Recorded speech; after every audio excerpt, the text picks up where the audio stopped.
Friends, if you're going to purchase an expensive piece of furniture or you want to see how your room looks, and if you can do those things using your phone, using your computer, it just makes it a lot easier. Welcome to the Sun Mall podcast, where we interview the rising stars in e-commerce. So today we have Abhas Sinha, Descript. He's a engineering leader, and before that he was an engineering leader at Meta in the AI infrastructure team, and he was also engineering growth leader at Houzz, one of the biggest e-commerce marketplaces. And finally, he was an engineering leader at e-commerce SaaS company called Lexity. So today, Abhas is going to tell us about AI and e-commerce and how we can use them. Thank you, Um, Rohan. how did you get into e-commerce? I would say honestly, it was a bit of a accident in the sense that I was just looking for a company which was doing well, which had good technology, which had good people to work with. And so initially, when I first joined my first company, Lexity, they happened to be in the business of doing ads automation and providing other sort of e-commerce utilities for small to medium-sized businesses. Obviously, learned a lot there. Got familiar with Google ads, Facebook ads, things like that. And then once I took on my next job, because I had a little bit of experience in that domain, Houzz was also about to launch their own e-commerce platform. They saw me as a natural fit to work on that platform, again, build for them. So you got lucky in the first job getting into the e-commerce world. Then you Right. had that experience. So that kind of led to other roles in the e-commerce space. Any Lexity, I think, was one of the early pioneers in the e-commerce space. Any kind of key lessons there? The main lesson that I would draw out of Lexity was that it is very hard to make budget or ads management for small to medium sized businesses, especially if they are not in a niche market, if they are trying to sell products which also have a lot of different competitors. So it becomes very hard to design your ads or optimize them in such a or optimize their budget in such a way that their ads are always showing in the topmost position. That was the first lesson. So we probably have to optimize either for newer channels or find like products which would be more niche in their segment so they could rank higher. So things of that nature. Learned basically how difficult it is to stand out for those more general mass market products for Google or Facebook ads. Makes sense. Advertising, I think, continues to be a tough problem. So how do you stand out? One thing I wanted to add there. So the lesson also there was that maybe for the small to medium sized businesses, the only value that Lexity was providing should not be through ads or something related to that, but we could also do other things which would help a small to medium sized business. Like, for example, we had something called live chat, which allowed sort of real time communication between the users and the customers coming into their online storefront, or something to help track their inventory or order management or automatically generate ad creatives for them. So I think the learning was that, yeah, we don't need to limit ourselves to just ads because, as I just mentioned earlier, it's very hard to stand out, especially for mass market, very common products. But there was tons of other things which you could do to provide value to these small and medium sized businesses. So I think you mentioned a couple of them, like chat.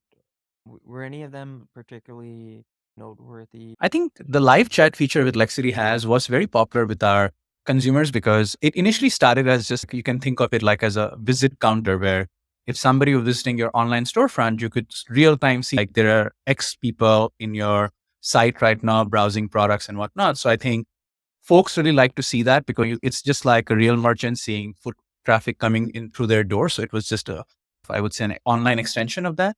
And then later on, when we gave them the ability to be able to connect with those people and maybe ask them what they were looking for or things of that nature, again, this was something which might sound very mundane or common right now, but 10 years ago, 12 years ago, this was something which was magical to like a small business owner. So I think this product was pretty successful. And I think Lexity also demoed it at the launch festival in 2012, I believe. So I think what you're saying is it's not only for inbound, but it's also if someone's visiting your site, you can spec them, or it's analogous to if someone's visiting your store and they're walking around, you as a merchant owner can go talk to them and ask them Right. if Exactly. they have Right. any help. So one of the things that really popular these days is ChatGPT, and these conversational AI experiences. So maybe picking back off the live chat, how do you think these conversational AI and this kind of new interface will impact e-commerce? Yes, I would say it's not would impact, it is already impacting it. Again, I don't know how many of our listeners or folks are familiar with a company called Intercom, which a lot of bigger enterprises use to embed chat in their own platforms. Within a few weeks of ChatGPT coming out, they had already started working on an integration, and I believe they added something like that. I guess the advantage there is once you have a really big, large language model like a ChatGPT, you can feed it the specific data for your site or your business and sort of fine tune that model to create a conversational agent which can give very relevant answers for your own website or your own store. So this is something I think the bigger providers are already trying to use to provide value to businesses where they may not now need a real person available 24 hours, but they have this conversational chat bot which can give very specific, very nuanced answers based on your product's help pages, your product descriptions, previous interactions your customers may have with the store or other customer support reps on the side. So it can have all that context and it can respond 24/7 without really needing too much manual intervention. So this is something which is already well underway in terms of just in the context of the real-time interaction that we discussed for Lexity before. Totally makes sense. People take these base models from companies such as OpenAI, which has a lot of functionality, and then they Right. fine tune it for your specific business application so it knows the specific data, Right. the way you talk, your kind of brand voice. So when it's giving your suggesting responses, uh, you're in a good position to hear back. And do you think the interface is going to be more like you still talk to a live agent and this is going to help give them suggestions, or you'll start talking to the bot and then maybe the live agent will come in after a while, or it just will be the bot itself? And then related, do you think that changes the actual interface of these stores? Like, will it just be a chat bot and then it'll show you images? Based on my understanding, I would say this is still a very nascent stage. So it's open to a lot of experimentation, user research. So you asked a few different questions. So the first one is, let's say, is there ever a handoff, or is the chat left at taking the conversation from 0 to 100, what the user wants to do, or is there a handoff point? Again, I think it will depend on different sites. Maybe for certain business use cases, the chatbot is very good at parsing, understanding the context and being able to come up with very good direct answers. But maybe there are other use cases where the answers might be more vague or more nuanced. So the chatbot can only help you so much. And after they have brought the customer to a certain point, a live agent might still need to jump in. So again, for specific industries, it'll require experimentation. It'll require understanding of what that ideal point is. I bet that companies will be doing a lot of A/B testing around this, looking at their conversion numbers and whatnot. As for the UI, I believe that definitely needs a lot of user research. For now, I feel like, again, things like Intercom or other folks are mostly trying to shoehorn this conversational bot into their existing chat interfaces, which you might see pop up from the bottom or the top corner of your screen or something, and things like that. But I do believe that it will see an evolution as folks cover like what's the best way to interact. Maybe a lot of chat sites you can only type right now. Maybe there should be a voice interface, because given that the voice recognition technologies, all those things have improved so much, you don't need to type, especially maybe for folks who are not that tech savvy. A lot of businesses have those sort of customers. How do you make it as easy as possible for them to interact with your site and improve conversion? So it is a field which is really nascent, and I believe there'll be a lot more user research in terms of what is the best UI UX interface to converse with these bots, voice, video, text, whatever that might be. And so we'll see a lot of evolution here. We are still in the very early days here. Totally makes sense. The technology is very new, so it'll be slowly, gradually rolled out, and more sophisticated Right. Right. interfaces will be rolled out. So after Lexity, you went to a company called Houzz, which was a three-sided marketplace almost. So maybe you can talk a little bit more about Houzz. Sure. Yeah, give it a little Uh, back. when I joined House was already fairly popular, but at that time, House was basically, I would like to call it two different verticals. The first vertical was, if you're remodeling your home or you're decorating your apartment, you're basically in the business of looking for ideas. You just want as many ideas as possible. And while you had things like Pinterest is still very generic, I think. So House in that sense was almost like a Pinterest for home, where it was specifically focused on just photos, really nice pictures of homes. And the advantage that House had was that the smart thing that they did, that it was not just user generated content, but they also partnered with a lot of home contractors and professionals quite early on. So that gave them access to some really high quality home remodels or home photos or photographs, which you will normally not get on a site like Pinterest. So essentially, they had a very large curated set of photos, which again were segmented according to the various rooms in your house and all sort of different styles that you can think of. So again, this gave them a really nice niche where there's a lot of foot traffic coming into the website just looking for ideas. So now they solve the first part of the puzzle. Like, how do you get people on the site? Like, how do you have a large upper funnel? Now, after that, what Houzz started doing was that the second thing was I mentioned they already had the relationship with professionals.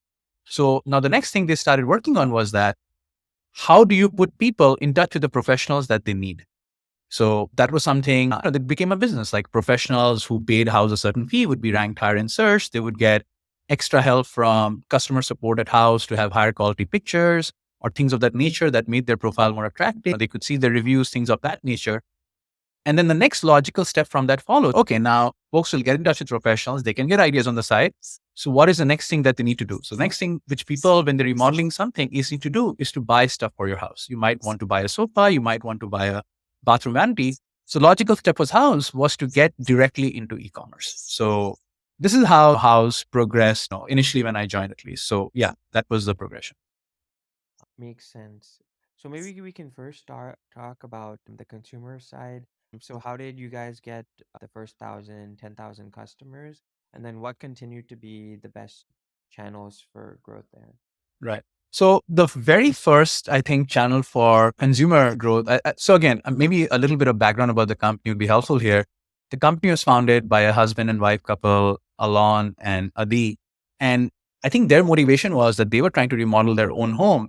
And they just found it very hard to get ideas for their house, share it with their friends, get some feedback, things like that. They had to resort to taking cutouts from different magazines or sending folks attachments through emails and then getting comments like that. Remodeling your house can be a sort of a private thing. So it's not something you want to openly post on a Facebook or something like that. So you wanted to share with the more private group, things like that. And it was not easy. And again, the second problem was having higher quality photos, which is why they had to resort to magazine cutouts and what. So anyway, they built the Houzz website and the app to solve for that problem. And then the initial growth was just their friends and word of mouth and people starting to use it. Once they validated the idea, they put in a lot of work in SEO, which most small business owners probably understand is the most valuable source in which you can drive traffic to your site without actually spending a lot on paid marketing or other things. So I think Houzz's initial, which they did very well, was basically doing a lot of SEO, a lot of work around SEO, optimizing all their web pages for that. And even by the time I had joined, Houzz probably already had tens of millions of users coming to their site every month.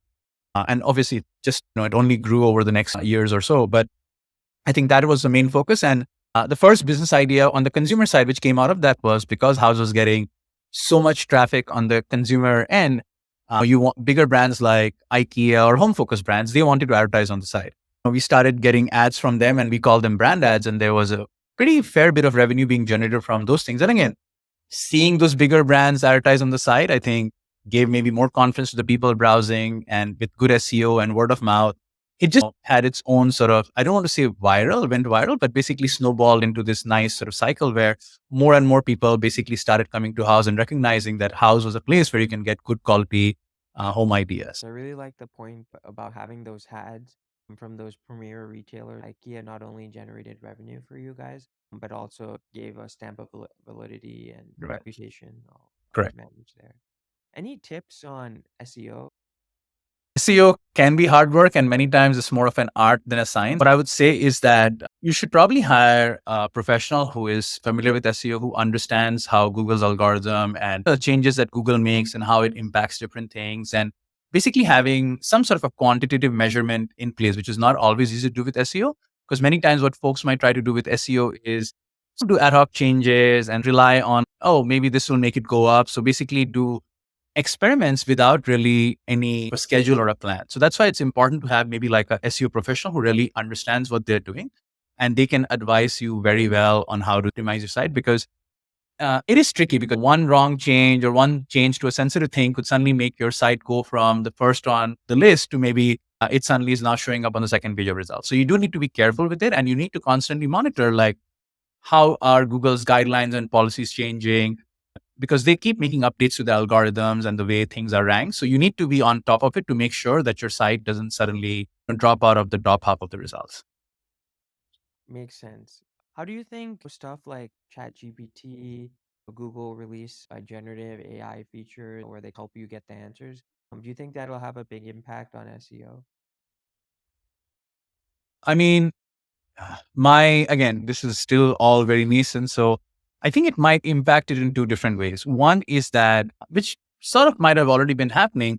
A lot of SEO content being generated is probably going to become very automated, like the sort of blurbs that you had on all your web pages, etc. You probably want to use these sort of tools which assist you with writing, generate that content. So it reduces the amount of effort you have to put in to do that. So that would be the first thing which would impact it. Now, at the same time, you can imagine a world where a lot of the content is coming from the same bots. So it might become very hard for Google to distinguish between, which site is legit versus which is not, because they all seem to be saying the same thing. And again, Google obviously has a lot of different signals that they look into. But I think, again, probably it goes in the value of building your own brands, having like really high quality content on your site so that it allows you to differentiate as much as possible from your competitors and not just rely on the marketing content, by which I mean text and those sort of things that you're putting on your page. You really need to make sure that your site is relevant and serving your customers in a way which makes you stand out. Because I feel like, as I said, with more and more of these text generation and content generation becoming automated, those are the things which will probably allow you to stand out more and more. Makes sense. Were there any other channels other than SEO that was useful for Houzz? The other channel which we tried was in the beginning was just user growth, right? Like you grow your users and then you try to have your users such a good experience on the site that they would want to invite other users. So that is something we tried. Well, it worked, I would say, to a limited degree. But again, as I mentioned earlier, through our experimentation, we found out that users are not really in the business of sharing what they're doing with your home very widely. So that is not really something like a Facebook or a LinkedIn where you might want to import your whole address book and have everybody in your network. It's not something which plays well. We even A/B tested our creatives with things like share with your community or with your friends, etc. And those creatives actually do not test well. It's more about folks what they want to do with their home, and they usually keep it want to share those things with a very limited group of people. That channel didn't quite work out, and SEO still kept working pretty good for us. So once we went to a certain size, and now we wanted to grow further, I think Houzz invested a lot in paid marketing after that. Like we had a proper team which was going to work on paid marketing, advertise on different channels, figure out our spend, what was the return on our spend on different channels, and optimize accordingly. So I would say paid acquisition, aside from organic SEO growth, became the next big sort of growth lever for Houzz. So you guys tried virality, but certain products or certain categories aren't meant for it. People don't really want to share their Right. home with everyone else. Two things I wanted to dig into was one is you guys said you guys did a lot of paid marketing, performance marketing. Were there any kind of specific channels like Facebook, Instagram, Pinterest that worked well for you? I don't remember to be honest, the specifics of the return on spend on most channels, but I think we tried it over a bunch of different channels. And by the way, the paid marketing was different for different things. For example, when we launched our e-commerce business, the US paid marketing campaigns were mostly about, acquiring people who wanted to buy products. So I think that's what the thrust was, because we already had a large number of users. We had like tens of millions of users coming in on a monthly basis. User acquisition was not a concern. It was mostly like, how do we make people aware that Houzz can also now sell stuff? Because again, e-commerce is a very competitive category. A lot of big companies, Wayfair, Amazon, Overstock, there's a lot of competitors there. So you need some way to tell people that you're able to buy things on the site. So I think that was the thrust of the paid marketing camp in the US. And the other sort of paid marketing which we did was we also launched Houzz in a lot of international countries. Now, marketing or user acquisition was the main thrust in those countries, because it's just that the amount of traffic that those sites get as per Google, etc., was not as high as what we used to get in the US. So paid marketing was a way to again make people aware of Houzz, let's say in somewhere like Japan or the Netherlands or Germany, etc., that Houzz is now in your country. We obviously did a lot of in-person events and things like that also to drive awareness, especially for home professionals. So now, in terms of which channel proved to be the more effective, I think Google was still probably the channel where we got the most bang for our buck from what I remember. Again, social platforms, if I remember correctly, were not as effective for us. I don't even know if we tried something on Twitter, but those channels are not as effective. Instagram and those channels were still better because, again, it's a good way for us to show really high quality home photographs and things like that. So people would engage with it. But I would still say Google probably was still our most efficient spend channel, where we would show ads and the traffic that we would get from it coming to our sites, either to buy stuff or through Google Shopping or just user acquisition through Google search. I would say Google was still It totally makes sense, and it relates to how SEO was a good channel for you. So it's right. natural that Google Ads would be good there. And then I think one other thing you mentioned is A/B testing. So any tips about A/B testing, right? Obviously, you want to be data driven. Every test of launch is more work for your team and can add more noise when trying to figure out what's going on. So any kind of frameworks you kind of use on A/B testing? There's two things I would say for A/B testing here. One is from a technical perspective, and the other one maybe more from a product or strategy perspective. First, from a technical perspective, I would say that it's probably best, especially for a startup or a company which is a relatively smaller size, to probably use like a really good third-party A/B test platform, because I feel like that eases a lot of sort of the things you talked about, setting up an A/B test, measuring its effects, things of that nature, the way the data flows into your systems or the way you report on all of those things. It just automates a lot of those pains away, and you are free to focus on your core product, basically. As at Houzz at that time, and again, maybe Optimizely was a provider which was available for A/B testing. I don't remember if there were companies like StatSig or other ones which were available yet. We ended up building our own A/B test platform. And it is a very large engineering investment, not just in terms of making sure that your buckets are being allocated correctly, you're able to measure your tests properly, there's no bias in your test, data is not getting polluted. It is a lot of work, basically. And being able to distill those results, build your own dashboards and things like that, which not only engineers, but also your data scientists, non-technical folks on your team are able to use. So it's a very, very big engineering investment. So that would be my first thing. In my opinion, a small size business or even a startup should focus on probably getting a third party tool which specializes in doing that instead of trying to build it out on their own, because I know the temptation is very high sometimes for technical teams to try and do that. And the second theme from strategy perspective, product strategy perspective, is that I do feel like, again, smaller places should invest a little more in user research, because the temptation always is we'll A/B test this, we'll A/B test that, and you run like 1,000 different A/B tests and you're looking at localized results across all of them.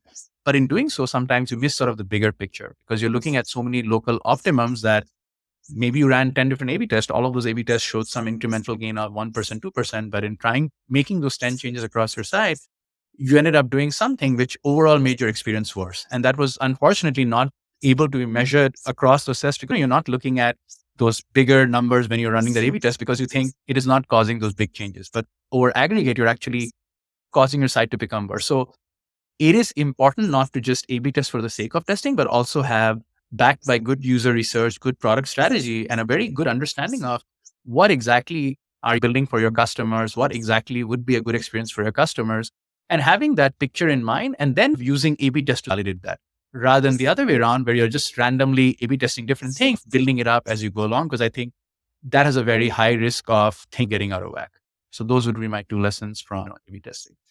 Sure. So really using a solid technical form so you don't have to invest valuable engineering resources. And then the second thing is obviously you need to test at some points, but you can get a lot of bang for your buck by doing the research beforehand. I mean, Having really, a good vision for what exactly you want to be, what is it that you want to do, having a solid understanding of that before now deciding, okay, now that I have this hypothesis in mind, how do I go and validate this using test of? Yeah, that makes sense. I think a key thing is also having not just letting the data decide, but having an understanding and a hypothesis so you can correct. actually have a framework and you can develop a kind of a roadmap for your users. Exactly. So we talked about the consumer side. Any kind of channels that worked well in acquiring these contractors? For contractors, I think we definitely did a lot of things. So, for example, again, we ran SEO, we had paid acquisitions. Those were the channels which we have already discussed. I think Houzz also had a large team of folks on the ground who did a lot of events for these professionals and stuff. So we would obviously we go to, let's say, the big trade shows. The biggest one I can remember was there's some sort of a builder conference in Vegas, and there's other trade shows of that sort which are targeted towards home professionals or home remodeling. So having a presence there and really reaching out to folks there. Again, whichever sort of new country or geographic location we launch, doing in-person events there. So establishing evangelizers within those communities who could talk about Houzz, even maybe reaching out to some professionals or folks of that nature who really like using our product, making them become the ambassador. And it feels like there's a more authentic voice than just having folks from the company speak to the community. So a lot of things that need pros who do well, showcasing them on our site. We started one of the best of Houzz every year, sort of these awards where we would highlight these pros who are doing amazing on the site. If pros are closing a big business deal on site, making sure we are making some creatives or ads about that or spreading awareness about them. So all things of that nature, having reviews on our site really help us acquire a lot of different pros and customers. That makes sense. So having the standard channels you had before, SEO, paid ads, and then also having these good stuff with like reviews. Right, reviews. I would say a lot of events, basically, where we know that pros frequent those events and having visibility there. The biggest part of this is making sure folks are aware about you. Once you become aware, once you browse the site, then you would hope that your product does the talking for you. But just getting those people in the door, I think having a presence at those events was a huge deal. Again, having ambassadors within the pro community who had already used Houzz, had a great experience with it. I think that obviously helps a lot to validate and ease fears for people. And of course, we had dedicated sales team and support staff who, once the pros were on the site, would try to help them have a good experience so that, again, they could spread the word to their fellow pros, things of that nature. Makes sense. Events, kind of an ambassador program, some direct sales. And then one thing you mentioned is so you guys, started started selling products, you started allowing brand to advertise, and then you guys also started to white label products there. So any kind of key lessons there? The main lesson. One thing I would add is that Houzz obviously had a very big pro business also, where pros could have subscription on the side. And over time, initially it was more about lead generation. That was the main thing pros were interested in, or helping create like a really high quality profile for them, which again, you can argue is just servicing for lead generation. But over time, Houzz has developed like a full suite of SaaS tools for pros to manage their business, like billing, inventory. We acquired companies which do that, things of that nature. So now it's a full software solution for pros. So that's probably the biggest part of the Houzz business. And that sort of makes me come to my lesson is that e-commerce is a very tough nut to crack. And this is something, Houzz found out, I would say, to its detriment, because we definitely made a lot of very large investments in the e-commerce business. And we tried really hard to get it off the ground. But again, margins can be low. Acquiring customers is one thing, but then making sure you retain them, because will they always buy from your site, or they see some other deal, or competitors with bigger pockets can offer lower prices for a certain product? It is just a very intense sort of field to be in. And it requires a lot of capital and a lot of money in paid acquisition, in trying to do returns or things like that, having a good customer support team. So it is a very involved business, and it's not a super high margin business in a sense. And I think after a while, once, we tried really hard for 3 or 4 years, but we felt like we were not really getting the return on our investment. That's when the decision was made that while we would still keep like a e-commerce segment, but it would become a little more niche, where we would focus on high quality, high value products rather than trying to sell everything under the sun, which really reduces your margins a lot. And instead, we would focus the energies on building basically a really nice SaaS product for pros, because ultimately software has much higher margins than, like, let's say, a brick and mortar sort of a business. And so that's where we think we could maximize our efforts and make a really good product for pros, and also basically build really high margins for the company. So I think those were lessons that we learned along this journey. That totally makes sense. So e-commerce businesses, they're operationally very different, require different margin structure. You have to be very creative with their marketing to continually engage consumers and buy them. And really didn't match with the rest of your business, the expertise there. So really try to double down. You guys had a great engineering team to build out more software, which kind of match the of your business. Yep. Um, One thing, speaking of technology, is I know Houzz rolled out some 3D AR Mhm. type effects there. Any Mhm. comments on that, and any kind of comments of where you think 3D and will affect shopping in the future? I think 3D and AR is obviously, I think, a very important thing, because the main motivation for Houzz, for example, to get into 3D and AR, well, one is that it is very hard for people when they're buying expensive furniture to visualize how that is going to look in your home. And if someone who has brought expensive furniture or any sort of bigger piece of furniture for their home, you know that it is quite an effort to buy something like that, have it shipped to your place. And then if you don't like it, then having it shipped back, it's not an easy process. You don't want to go through all of that. So the thinking at Houzz was that how can we make this as painless as possible so folks can basically make a high confidence purchase? So that was a motivation behind. We acquired this small startup out of Seattle called Ruminate, which was run by Sally Huang and Aaron Yip, who both came along to work at Houzz after the company was acquired. And so that was a motivation for building out a 3D team so that folks could much better visualize their purchases. And over time, the mandate there grew. Okay, not just folks can buy purchases, but if they want to decorate their place, maybe we should give them the ability to explore their space, place different items in there, and see like how those would look. And I think Houzz did some good research there. We also got a bunch of patents granted to us. And in terms of product, I think the most successful 3D product that we launched, where there were two of them. One was, we called it View in My Room, where you could select a piece of furniture, you could highlight a space, all using your mobile phone, by the way. You could highlight a space on your floor and select this is where to put the furniture piece in, and it will generate like a realistic 3D model of your furniture. You could rotate it around, change colors, things like that. And then second, which was an extension, was we applied this to tiles. So now let's say you want to change the tiles on your floor and you want to try out different tile designs and you want to see how that would look on the floor of your room. So Houzz launched a product where which would be easy for you to visualize just using your phone, using our 3D and AR tech. So again, I do think that the technology had very good application and intent was good. It's just that the limiting factor here was the pace of the 3D technology advancement at that time. It was still, I would say, a little nascent, at least when Houzz started doing it first in, I think, 2016, 2017. And the progress, even though we did great research, translating that into a really high fidelity product was not as smooth. Also, generating 3D models of all these e-commerce products that we had was not an easy process either.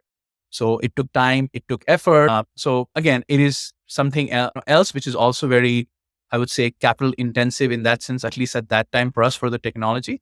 But I definitely think it is still a very high value add if a company can crack that nut, like how to do it cheaply, how to do it effectively, because there's a lot of value to be had, like I discussed before, having confidence if you're going to purchase an expensive piece of furniture or you want to see how your room looks before diving into a big remodel or trying to hire a professional who will charge you a lot of money to give them your opinion. If you can do those things using your phone, using your computer, it just makes it a lot easier. So that was the appeal. And that's what happened at Houzz when we decided to invest in the 3D stuff. Yeah, it's totally a high value add, increases conversion, really helps the user get the confidence to make the purchase, reduces returns. And yeah, I Right. think 2016 was really early on. I think Apple, Google, they've actually released a lot of capabilities on the phone. Like the new iPhone has a 3D camera on it, Right. depth sensor, so that's been really helpful. But I think one thing, so the actual shopping experience has actually improved a lot. The one thing is that it is still very difficult to digitize inventory. So I think, Right. That's like something, yeah, you need specialized cameras or a lot of 3D artists. So it would be key for that. yeah. And then last question, any kind of experience or brand you bought from recently that you've been like really happy with? Any sort of shopping experience or brand. I was trying to, so I play soccer. So I was trying to buy cleats from Nike, and I mean, Nike has had it for a while, but I still enjoy, they allow you to design your own cleat. You can put different colors and logos, rotate the shoe around in different views and visualize what it would look like. And honestly, it looks pretty accurate to the finished product that you get from them. So yeah, just because I love playing soccer and I like the way my shoes look, I enjoyed that process of being able to interact, rotate my shoe, put different colors, different logos on different parts, change the color of my laces, what the underside would look like.